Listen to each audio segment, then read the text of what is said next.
ভারতে নাকি গৃহবন্দী আছেন শেখ হাসিনা, যেতে পারছেন না এক পা বাইরেও। এমনকি তার সঙ্গে সাক্ষাৎ করতে পারেননি দিল্লিতে অবস্থান করা তার মেয়ে সাইমা ওয়াজেদও। এমনই তথ্য উঠে এসেছে ভারতীয় সংবাদ মাধ্যম নর্থ ইস্ট নিউজে লেখা এক প্রতিবেদনে। প্রতিবেদনটি লিখেছেন আন্তর্জাতিক পুরস্কারপ্রাপ্ত অনুসন্ধানী সাংবাদিক সেলিম সামাদ। প্রতিবেদন মতে প্রধান উপদেষ্টা ডক্টর ইউনুস শপথ গ্রহণের পর মোদির সঙ্গে যখন প্রথমবারের মতো টেলিফোনে কথা বলেন, এরপর হাসিনাকে একটি নিরাপদ বাড়িতে নিয়ে যাওয়া হয়, বিচ্ছিন্ন করা হয় সকল যোগাযোগ ব্যবস্থা।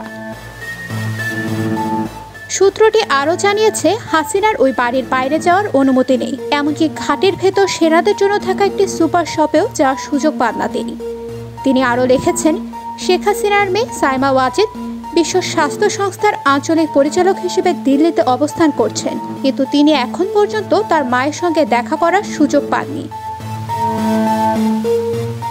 এছাড়া হাসিনার ফোনের সংযোগ বিচ্ছিন্ন করে দেওয়া হয়েছে, ফলে পরিচিত কারো সঙ্গে কথা বলতে পারছেন না তিনি। এমনকি দিল্লিতে আসতে নাকি বারণ করা হয়েছে তার ছেলে সজীব ওয়াজেদ জয়কেও। এছাড়াও ব্রিটিশ নাগরিক হয়েও নাকি বোনের সাথে দিল্লিতেই আটকে গেছেন শেখ রেহানাও, এমনটাই দাবি সেই সাংবাদিকের।